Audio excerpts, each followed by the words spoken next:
So, if you want to, you can go up there and follow me on the social medias if you like what I said today. Alright?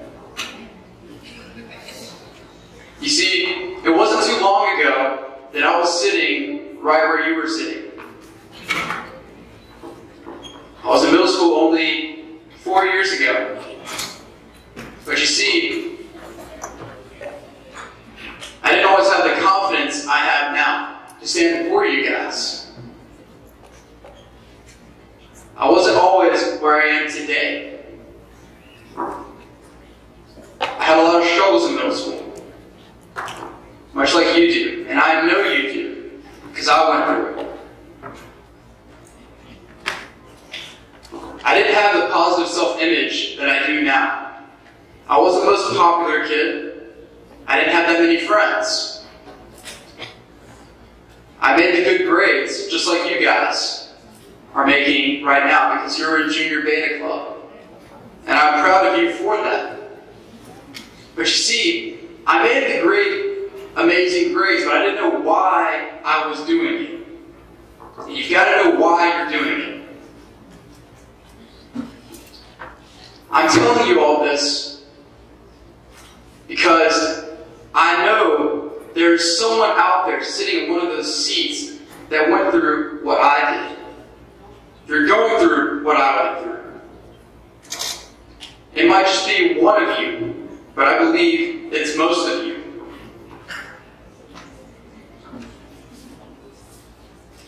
There are those of you that might feel that you have no purpose. You don't know why you are here on this planet. You might look in the mirror and hate what you see. You might look at other people and wish you were like them. I know what it's like.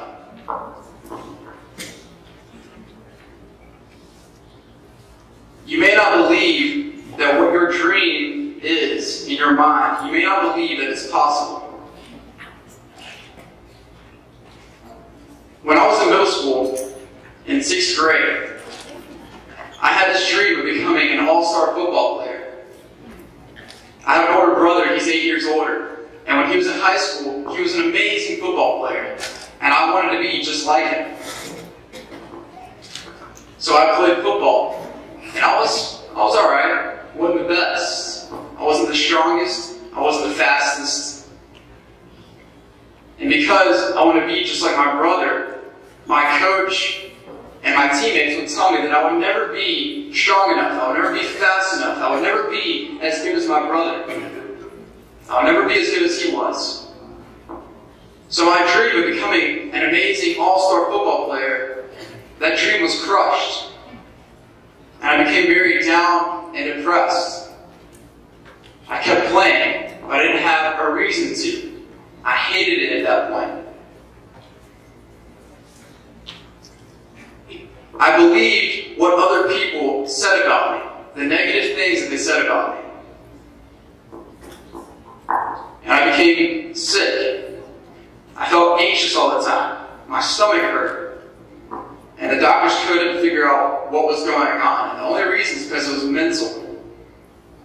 I believed in my mind what they said about me. It made me feel horrible.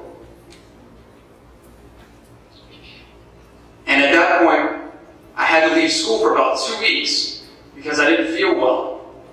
And I came back to school, and soon after that point, I found out that I would have to transfer schools. So I was depressed, sick, and I had to leave the only friends that I knew at that point.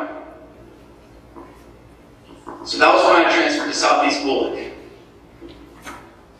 And the thing is that sickness, that depression followed me. Every single year, up until 10th grade, I would become depressed during the spring. I would have to leave school for about 2 weeks. I didn't feel well.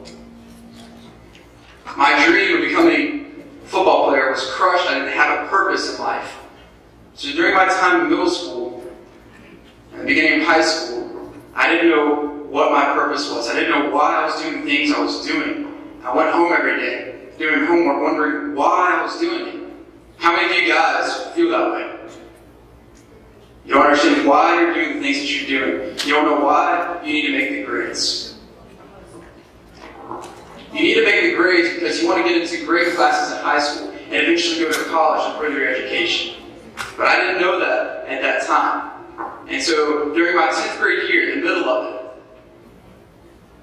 it was around Thanksgiving time. We had gone up to Atlanta to visit my brother. He had already graduated college at that point on his own. And for the past couple of years, I've been struggling with the question, what is my purpose? And so I should have asked him. I said, David, what's the purpose of life? How many of you question what the purpose of life is? And he said to me, he's kind of shocked that I had asked the question. And he said, I'm still trying to figure it out myself. And he said, but I can tell you this. The sole purpose of everyone's life is to add value. And you've just got to find your unique way to add the most value to the world, to inspire the most people. And at that time, I didn't understand what that meant. Add value? What does that mean? And so I knew it would come in handy later on, so I tucked that away in the back of my mind, just as you should be doing right now.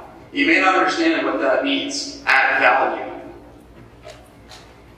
Add value means that you use your gifts, your unique talents and gifts. I don't know what your gift is. You may be intelligent. All you guys are intelligent academically. You're in junior beta club. But you have other talents too. You might be able to sing. You might be able to dance. You might be able to write. I don't know what your talent is. It might be sports.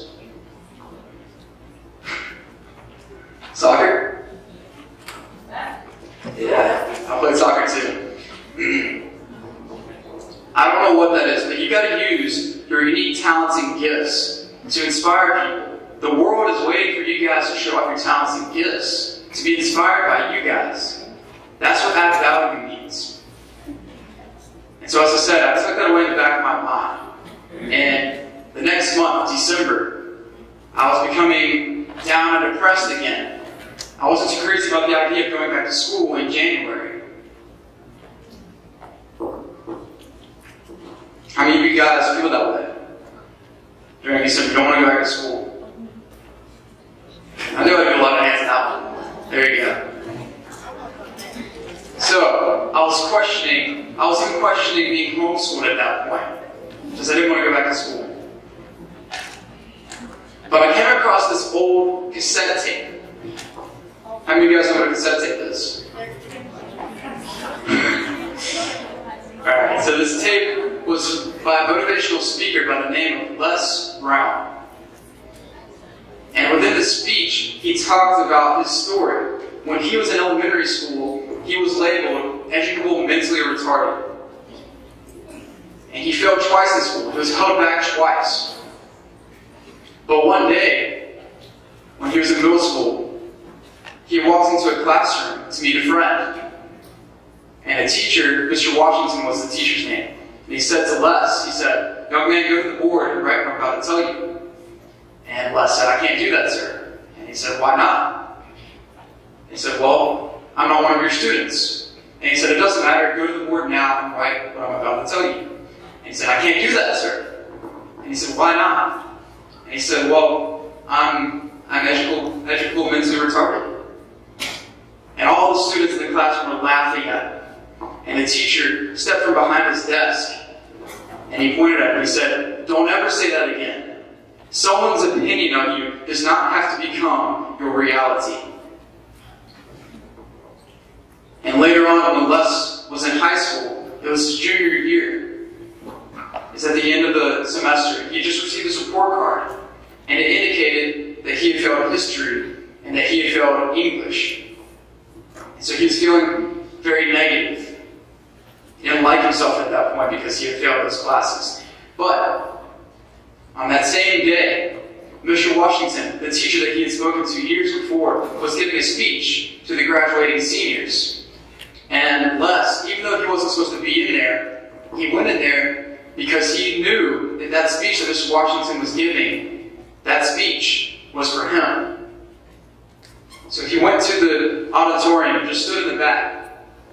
And as Mr. Washington spoke, tears began to roll down his eyes because he was so inspired by his speech. And Mr. Washington said, "As graduating seniors of Booker T. Washington High School, I want you to know that you're blessed and highly favored, and that as you go towards the future, begin to know that you have greatness within you. And if just one of you here captures the essence of what that means, that you have greatness within you and responsibility to manifest that greatness, that you can make your parents proud, you can make your school proud, you can touch millions of people's lives, and the world will never be the same again because you came this way." And his students gave him a rousing standing ovation, and as he left the auditorium, Les ran down the steps into the parking lot and called out to him and said, "Mr. Washington." And he turned towards Les and said, "Yes." And he said, "Do you remember me, sir?" And he said, "No." And he said, My mother, she works in the cafeteria here. I'm one of the twins, Leslie and Wesley. But you know, I've got these big dreams, sir. I want to help people. I love working with people. I want to inspire people. And I've got this dream of buying my mother a home. Could I do that, Mr. Washington?" And he said, "It's possible, Mr. Brown." And as Mr. Washington turned towards his car once more, Les called out to him again. He said, "Mr. Washington." And he said, "What do you want now?" And Les said, "I'm the one, sir. You remember me. I'm Miss Mamie Brown's boy. I'm the one." And guys, I'm telling you today that you guys are the one. You're the one to make your dream become reality. You're the one to inspire your classmates, your family, your friends to do more, to achieve more. And so I listened to this tape and other speeches by him every single day after that point. And at that point, I realized my new purpose in life was to inspire people. I discovered that my purpose in life is to be a motivational speaker, to inspire people to do more, to create more. And so I had this dream of meeting Les Brown one day.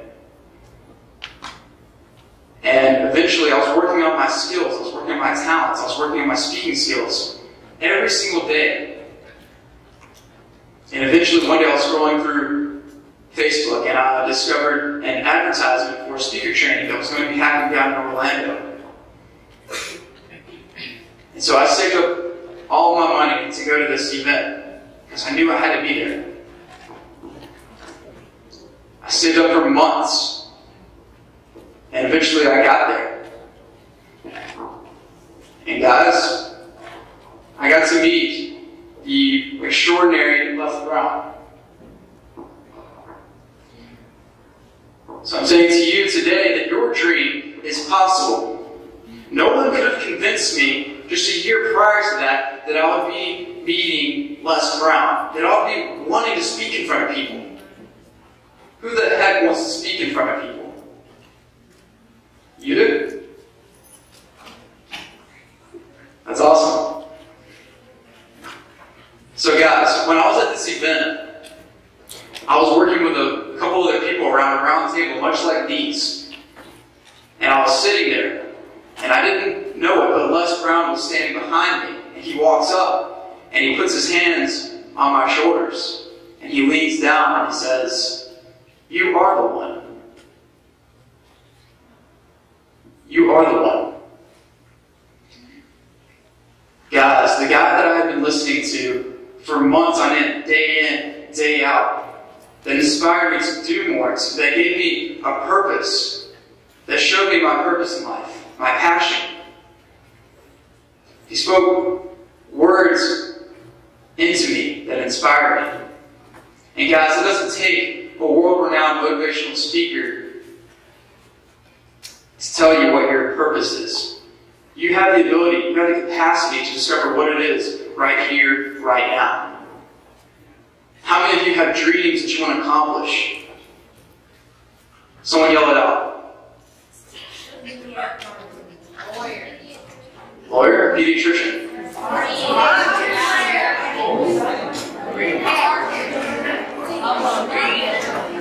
Alright, guys. That's awesome. I'm glad to see you all have dreams that you want to achieve. So, guys, I had the dream of becoming a motivational speaker.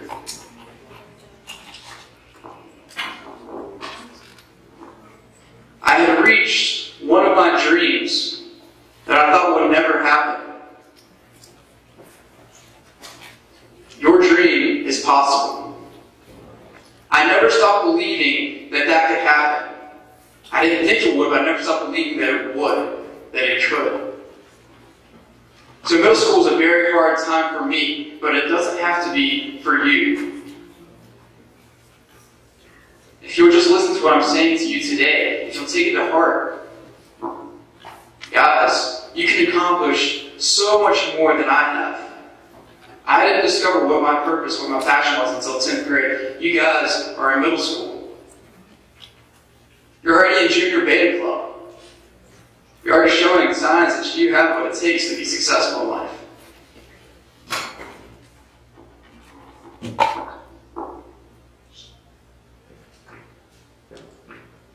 I listened to the dream that lies within my heart. And you guys have a dream that lies within you as well. You have the potential to do so much more than you can ever begin to imagine. You have something special. You have greatness within you. You can do more than you can ever begin to imagine. So stop doubting yourself. Stop hanging out with friends that don't encourage you. Don't ever let anybody tell you you can't do what you want to do. Obey your parents. But don't ever let them tear you down and tell you you can't achieve what your dream is. Don't let your friends tell you what you can't do. Don't let your teachers tell you what you can't do. Don't let them tell you to be realistic. Dream big, guys. If Les had listened to the people that told him that he was educable mentally retarded, he would not be making millions of dollars every year, doing what he loves, inspiring people.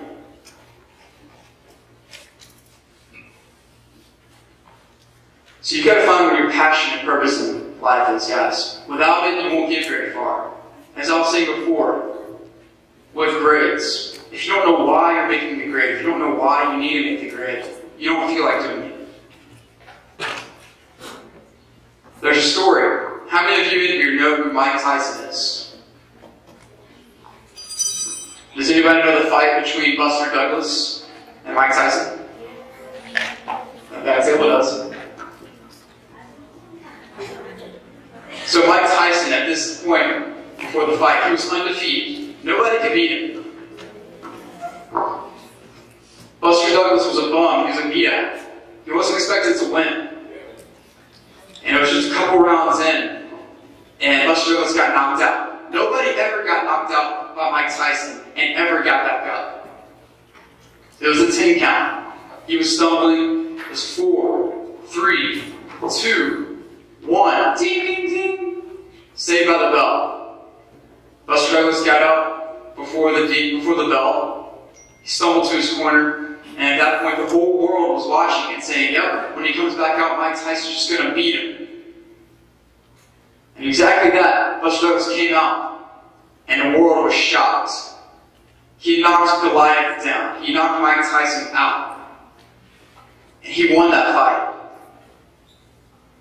And the reporters came up to him afterward and asked him simply, what happened? And he said, it's real simple. He said, 2 days before the fight, my mother died, and before she died, she told the whole world that I was going to beat Mike Tyson. 2 days before that fight, his mother had died. And so when he was knocked down on the ground, when Mike Tyson knocked him out, he knew his why for a living. And if you don't know what your why is, if your why isn't strong, you're going to get knocked down every single day. Buster Douglas, his why was greater than his defeat. His why was greater than that knockout. His why was greater than his trials and his tribulations. So you've got to find out what your why is. And your dream that is in your heart, that lies within you, that is your why for living. You will never be successful. You will never be happy in life unless you are doing what you love. You must do that, guys. And so I have a quote that I want to leave with you today. I use this quote, I repeat this to myself every single day. And it inspires me to pursue my dream. My dream is to become the #1 motivational speaker on the planet. You guys can become the #1, whatever it is that you want to do. So I dedicate this to you and to your dream. And remember these 3 things. If you don't get anything else out of my speech today, my speech to you guys, just remember these 3 things. The possibilities for your life are limitless. You can do anything you want to do. Number 2, you have greatness within you. And number 3, your dream is possible. You guys are blessed and highly favored. So this quote I want to leave you with says simply this, that if you want to think bad enough to go out and fight for it, to work day and night for it, to give up your time, your peace, and your sleep for it, if all that you dream and scheme is about it, and life seems useless and worthless without it, and if you gladly sweat for it and fret for it and plan for it, and lose all your terror of the opposition for it, and if you simply go for that thing that you want with all of your capacity, strength and sagacity, faith, hope, and confidence, and stern pertinacity, if neither cold poverty, famish nor gout, sickness nor pain of body and brain can keep you away from the thing that you want, if dogged and grim you besiege and beset it, with the help of God you will get it. This is Brandon Poole saying that you are blessed and highly favored.